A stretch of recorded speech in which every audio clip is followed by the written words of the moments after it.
SpaceX-მა საკუთარი ტერმინალებიდან რუსული ძალების დაბლოკვა დაიწყო, რათა უკრაინის ქალაქებზე დრონებით თავდასხმებისთვის Starlink-ის გამოყენება ვეღარ შეძლონ. უკრაინის თავდაცვის მინისტრმა მიხაილო ფედეროვმა ეს ნაბიჯი დადებითად შეაფასა და აღნიშნა, რომ ის რეალურ შედეგებზეა ორიენტირებული. მადლობა ბოლო დღეებში გადადგმული ნაბიჯისთვის. Starlink-ის გამოყენებით რუსული დრონებით თავდასხმებს უკრაინელები არ მოუკლავთ.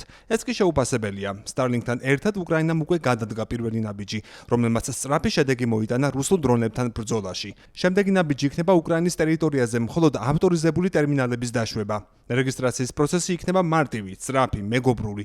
დეტალებს უახლოეს დღეებში გაგაცნობთ. მადლობა Starlink-ს თანამშრომლობისთვის და უკრაინის პროაქტიული მხარდაჭერისთვის.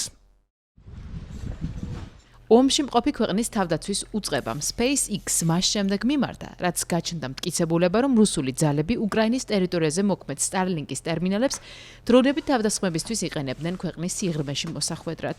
დრონების ამ კონკრეტულ სახეობას შეუძლიათ როგორც დაბლა ფრენა, ისე ელექტრონული დაბრკოლებების გვერდისავლა და დიდი მანძილის დაფარვაც.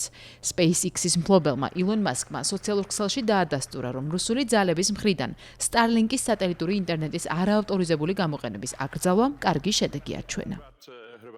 როგორც ჩანს, ნაბიჯები, რომელიც რუსეთის მხრიდან არაავტორიზებული წვდომის შეზღუდვის მიმართულებით გადავდგით, უკვე მუშაობს. გვაცნობეთ თუ მეტი იქნება გასაკეთებელი.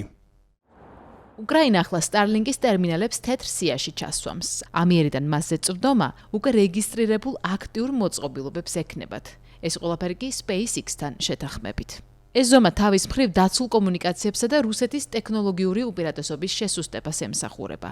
Starlink-ი უკრაინაში სრულმასშტაბიანი რუსული ომის დაწყებისთანავე 2022 წლიდანვე შეუსრულელ ინსტრუმენტად იქცა უკრაინისთვის, თავისი 50,000 მომარაგებული ტერმინალით ქვეყნის მასშტაბით.